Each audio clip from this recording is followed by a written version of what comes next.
Have you ever wondered how a man from the 16th century could predict events of the future with unnerving accuracy? Picture this. The year is 1503, and a child is born into a world of Renaissance art, religious upheaval, and nascent scientific thought. This child, Michel de Nostradamus, would grow up to become Nostradamus, a name that continues to echo through time, 4 centuries after his death. Nostradamus was not only a physician, astrologer, and seer, he was also a man of mystery whose life and works have been the subject of intrigue and debate for centuries. His most famous work, Les Prophéties, is a collection of cryptic 4-line verses known as quatrains, which are believed to predict future events. This book, published in the year 1555, has been scrutinized, analyzed, and interpreted in countless ways, yet its true meanings often remain elusive. Nostradamus's prophecies have been linked to numerous historical events, from the rise and fall of empires to natural disasters, and even the advent of new technologies. These quatrains, written in a complex mix of French, Greek, Latin, and celestial codes, have been the subject of endless debate among scholars, historians, and conspiracy theorists alike. And while some dismiss his writings as mere coincidence or creative interpretation, others staunchly believe in their prophetic accuracy. The fascination with Nostradamus and his predictions is not merely a historical curiosity, it's a testament to our collective desire to know the unknowable, to glimpse the future and perhaps even change it. And despite the skeptics, the believers, the debunkers, and the faithful, the enigma that is Nostradamus endures, his prophecies continuing to captivate and perplex us. As we delve into the life and prophecies of this intriguing figure, we invite you to suspend your disbelief, open your mind, and step into the world of the 16th century seer. The journey may be shrouded in mystery and fraught with questions, but isn't that the allure of the unknown? Let's embark on a journey to unravel the mystic prophecies of Nostradamus. A young lion will overcome the old one in a field of battle. So begins the saga of the first prophecy attributed to the seer Nostradamus that seemingly came true, the death of King Henry II of France. Our story takes us back to the 16th century, to a time when monarchs ruled and jousting was a common sport. Picture this. King Henry II, the Old Lion, engaged in a jousting tournament against Gabriel de Montgomery, the Young Lion. Little did they know they were about to enact a prophecy penned by Nostradamus. In simple terms, the prophecy suggested that an older lion, a symbol of power and authority, would be defeated by a younger lion on a battlefield. Now, jousting arenas were the battlefields of that era, places where men displayed their valor and strength. King Henry II, 40 years old at the time, was the older lion, while Montgomery, merely 26, was the young lion. The prophecy came to a chilling fulfillment when Montgomery's lance splintered during a joust, and fragments flew into King Henry's face, piercing his eye and causing a fatal wound. Despite the best efforts of royal physicians, King Henry II succumbed to his injuries, thus fulfilling Nostradamus's prophecy. Now you might be wondering, was this a mere coincidence? Or did Nostradamus truly see the future? Skeptics might argue that jousting was a dangerous sport, and accidents were bound to happen. Yet the specificity of the prophecy, the age difference, the battlefield setting, and the tragic outcome all align too perfectly with the events that transpired. This incident marked the beginning of a long list of prophecies that would be linked to Nostradamus in the centuries to come, each one adding to his reputation as a seer who could gaze into the future. But as we delve deeper into his prophecies, the question remains. Could it be a mere coincidence or the real foresight of Nostradamus? Burning at the heart of the city, an event that shook London to its core. In the early hours of September 2, 1666, a small flame sparked in a bakery in Pudding Lane, igniting one of the most devastating fires in English history, the Great Fire of London. But was this catastrophe foreseen by our prophetic enigma, Nostradamus? Let's revisit a cryptic verse from his book of prophecies, the Prophecies. In Century 2, Quatrain 51, he wrote, "The blood of the just will be demanded of London, burnt by the fire in the year 66. Quite chilling, isn't it? The blood of the just could symbolize the innocent lives affected by the fire, and the year 66 correlates strikingly well with the year of the fire, 1666. Mere coincidence, or a glimpse of the future penned by Nostradamus in the distant past? Over the course of 3 days, the fire raged uncontrollably, consuming 87 churches, 13,200 houses, and numerous other structures. The city was left in smoky ruins, its heart charred and desolate. Yet despite the widespread destruction, the death toll was surprisingly low, with only 6 verified deaths. A testament, perhaps, to the resilience and spirit of Londoners, even in the face of such calamity. It's interesting to note that London was a city ripe for such a disaster. The houses were predominantly wooden, packed closely together, a perfect kindling for a firestorm. And the summer of 1666 had been unusually hot and dry, creating perfect conditions for a fire to spread rapidly. But was all this foreseen by Nostradamus? His critics argue that his quatrains are too vague and can be interpreted in many ways, but his supporters point to the eerie accuracy of his words. The Great Fire of London was indeed a tragedy that shook the city to its core. But it also brought about significant changes in architecture, fire safety regulations, and city planning. Change born out of ashes, a testament to human resilience and innovation. This event further cemented Nostradamus' reputation as a seer.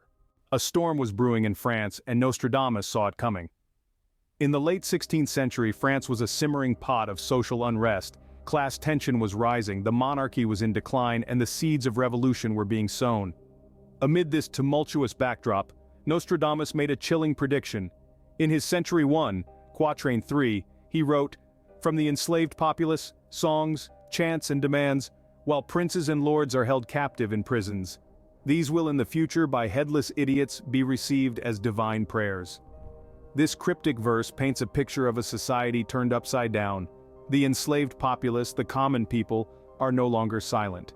They're singing, chanting, demanding, a clear echo of the revolutionary fervor that would grip France 100 years later. The princes and lords held captive in prisons, an uncanny foreshadowing of the fate that awaited King Louis XVI and Queen Marie Antoinette. But what about the headless idiots? Many interpret this as a reference to the guillotine, the infamous instrument of the revolution. The phrase, "received as divine prayers," may symbolize the fervent belief in the righteousness of the revolutionary cause. The French Revolution, which erupted in 1789, was a seismic event that shook the very foundations of monarchy, religion, and nobility. It was a time when the common people rose against their oppressors, when the mighty were toppled from their thrones and the world was forever changed. And Nostradamus, in his own cryptic way, saw it all coming. Does this mean he was a true prophet, or was he just an astute observer of human nature and political trends? The debate rages on, but one thing is certain: Nostradamus' prophecies continue to fascinate and confound us centuries after they were written. The accuracy of this prediction left many astounded. From a humble beginning to a force that shook the world, Nostradamus foresaw it all. In one of his cryptic quatrains, Nostradamus wrote, "A child of humble beginnings will rise to become a powerful leader. He will draw the army to the middle of Europe, and his empire will grow." The world watched in awe and perhaps a sliver of dread as this prophecy unfolded in the form of Napoleon Bonaparte. Born to a modest family on the island of Corsica, Napoleon's rise to power was nothing short of meteoric. He swiftly climbed the ranks of the French military during the tumultuous period of the French Revolution, becoming a general at the tender age of 24. His audacious military strategies and relentless ambition saw him lead his army across Europe, just as Nostradamus predicted. But the prophecy didn't stop at Napoleon's rise. Nostradamus also foresaw the expansion of his empire. Napoleon's dominion spread across much of Western Europe, his influence shaping the continent's political landscape even to this day. His reign, though marked by war and conflict, also brought about significant social reform within France, echoing Nostradamus' words of a powerful leader. Yet Nostradamus also hinted at Napoleon's eventual downfall. "The great empire will quickly fade," he wrote, a prophecy that bore witness to the Battle of Waterloo and Napoleon's subsequent exile. His empire, as vast and powerful as it was, crumbled swiftly, just as Nostradamus had foretold. Nostradamus' prophecy of Napoleon's rise and fall is a testament to the seer's remarkable foresight. Each word, each line of his quatrains seems to mirror the life and rule of Napoleon with uncanny precision. It's a chilling reminder of the depth and accuracy of Nostradamus' visions, visions that continue to baffle and fascinate us even centuries after they were penned. Napoleon's reign was indeed a prophecy come true. A name synonymous with terror and destruction, Nostradamus saw the rise of the beast. Now we're diving deep into one of the most controversial and chilling prophecies of Nostradamus, the advent of Adolf Hitler. Our journey takes us to the chilling Quatrain 2:24. Nostradamus wrote, "Beasts ferocious with hunger will cross the rivers, the greater part of the battlefield will be against Hister." Here, the reference to a beast and Hister has been linked to none other than Adolf Hitler, the infamous dictator of Germany. The term Hister is believed to be an anagram or corruption of Hitler's name. The beast ferocious with hunger is thought to represent Hitler's insatiable ambition for power and territorial expansion. Hitler's reign was indeed marked by a voracious appetite for domination, leading to the catastrophic world war that spanned across continents and oceans, metaphorically crossing the rivers. The line, "the greater part of the battlefield will be against Hister," is understood to depict the widespread opposition Hitler faced during World War II from the Allied forces. The world united against the terror he unleashed, and the battlefield was indeed majorly against him. While skeptics might argue about the vagueness of Nostradamus's quatrains, it's hard to deny the striking similarities between this prophecy and the life and rule of Hitler. It's as if Nostradamus had a window into the terrifying future that awaited the world. Nostradamus's words, written in the 16th century, seem to have echoed through the ages, foretelling the rise of a man whose name would become a symbol of terror and destruction. It's a chilling testament to the power of Nostradamus's prophecies, and a stark reminder of the lessons history has to offer. And so, we find ourselves again at the crossroads of disbelief and awe. Nostradamus, the man of visions, appeared to have foreseen one of the darkest eras of human history centuries before it unfolded. This prophecy, too, was eerily accurate. A day of mourning that the world won't forget, foreseen by Nostradamus. In the 16th century, the French seer penned down a cryptic quatrain that many believe foretold the tragic demise of the 35th President of the United States, John F. Kennedy. The quatrain in question, Century 6, Quatrain 37, reads as follows: "The ancient task will be completed. From on high, evil will fall on the great man. A dead innocent will be accused of the deed. The guilty one will remain in the mist." Let's unpack this, shall we? The ancient task Nostradamus refers to is thought to be the age-old duty of the Secret Service, assigned with the protection of the president. From on high, evil will fall on the great man, is believed to be an allusion to the bullets that rained down from the Texas School Book Depository's 6th floor, where Lee Harvey Oswald was stationed. The dead innocent in the quatrain is often interpreted as Oswald himself, who, despite his arrest, consistently pled innocence until his own death just 2 days later at the hands of Jack Ruby. "The guilty one will remain in the mist" is perhaps the most intriguing line of all. To this day, conspiracy theories abound about who was truly behind the assassination, with suspects ranging from the Mafia to the CIA. The identity of the actual guilty party, it seems, has indeed remained shrouded in mist. But was Nostradamus really predicting the assassination of JFK in this quatrain? Or are we just interpreting vague phrases to fit historical events? While we can't be certain, there's no denying that the correlation between the prophecy and the event is eerie to say the least. The world was left in shock, and the prophecy was fulfilled. The charismatic leader, beloved by many, was taken too soon, leaving a nation to grieve and a prophecy to be pondered for centuries to come. Man's greatest leap was not a surprise to Nostradamus. Delving into the pages of Nostradamus's prophecies, we find a fascinating quatrain that seems to predict one of humankind's most significant achievements: the moon landing. Nostradamus, in his prescient verse, seems to have foreseen the moment when human feet would first touch the lunar soil. Centuries before Neil Armstrong and Buzz Aldrin set foot on the moon, Nostradamus penned a quatrain, Century 9, Quatrain 65. It reads, "He will come to travel to the corner of Luna, where he will be captured and put in a strange land." The phrase "corner of Luna" is believed to signify the moon, with Luna being the Roman goddess of the moon. The word travel suggests a journey, possibly alluding to the voyage of Apollo 11. Further, the line "he will be captured and put in a strange land" could be interpreted as the astronauts' landing and subsequent exploration of the moon's alien landscape.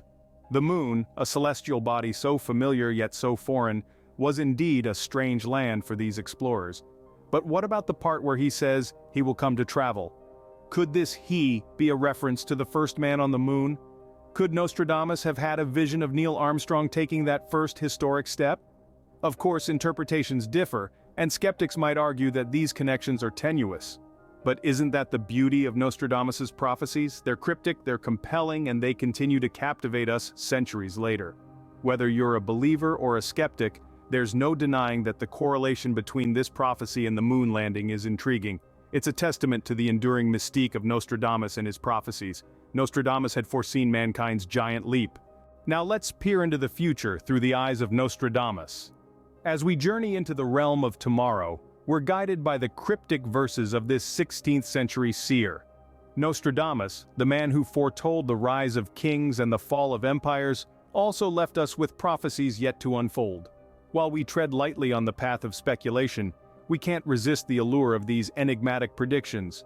One such prophecy talks of a great trembling in the land of the morning calm. Could this be a reference to a seismic event in Korea, famously known as the land of morning calm, or perhaps a metaphorical tremor hinting at a major political or societal shift? It's a riddle that keeps historians and enthusiasts on their toes. Next, we delve into the prophecy of the eagle flying around the sun. Some interpret this as a nod towards a significant event in the United States, represented by the eagle involving solar energy or space exploration. Then there's the prophecy of the great man falling in the daytime. Who could this great man be? A world leader perhaps, and what does falling in the daytime mean? Is it a literal fall or a metaphorical one, a downfall of sorts? The ambiguity stirs the pot of intrigue. Lastly, Nostradamus speaks of the city of God underwater. This could be a forewarning about a major flood in a religiously significant city. Or it might signify a spiritual or moral crisis, a metaphorical submersion. As always, Nostradamus keeps us guessing. These prophecies are like pieces of a puzzle, each one as puzzling as the next. They spark our curiosity, ignite our imagination, and keep us wondering about the shape of things to come. After all, the future is a book yet to be written, and Nostradamus, in his enigmatic way, has given us a peek into its mysterious pages. Only time will tell how these prophecies unfold. Nostradamus, a man ahead of his time. How do we measure the impact of a man who lived over 4 centuries ago, but whose name still resonates in our ears today? The legacy of Nostradamus is vast, profound, and irrefutable, reaching far beyond the pages of his famed book, Les Prophéties. His cryptic quatrains have been dissected, analyzed, and interpreted by countless scholars, historians, and enthusiasts, each seeking to unravel the mysteries of his prophecies. Nostradamus's influence has permeated various aspects of our lives, from politics to pop culture. His prophecies have been used to provide context for historical events and at times, even to predict future ones. His name has been invoked in times of crises, with many looking to his writings for answers, solace, or simply a means to make sense of the world. The fascination with Nostradamus is as enduring as the man himself. His ability to capture the human imagination remains unmatched. His prophecies, often shrouded in ambiguity, leave room for interpretation, fueling debates and discussions that span centuries. But the legacy of Nostradamus is not confined to the academic or intellectual sphere. His influence has transcended into popular culture, becoming a staple in literature, movies, and even video games. His name is synonymous with prophecy, mystery, and intrigue, often serving as a symbol for foreknowledge and wisdom. Yet the allure of Nostradamus is not solely rooted in his prophecies. His life, marked by hardship, perseverance, and intellectual curiosity, continues to inspire. His journey from a humble apothecary to the royal court astrologer is a testament to human resilience and the pursuit of knowledge. Nostradamus, a man ahead of his time, but also a man of his time. His writings reflect the turmoil, uncertainties, and hopes of the Renaissance era, providing a unique window into the past. Whether a seer or a product of his times, Nostradamus continues to intrigue us. His prophecies, life, and legacy continue to captivate, ensuring that the name Nostradamus will echo through the annals of history for generations to come. Our journey through the prophecies of Nostradamus comes to an end. From the mysterious death of King Henry II to the chilling echoes of the French Revolution, we've navigated the cryptic quatrains of a man whose predictions have captivated the world for centuries. We've explored the rise of Napoleon, the advent of Adolf Hitler, and even the historic moon landing, all through the lens of Nostradamus's enigmatic prophecies. Yet the legacy of Nostradamus is more than a collection of predictions. It's a testament to the human fascination with the future and the unknown. We encourage you to delve deeper, to question, and to explore. Unravel the mysteries of Nostradamus's prophecies, piece together the puzzles he's left behind, and form your own interpretation of his visions. Remember, the future is always in motion, and as Nostradamus himself said, time will tell.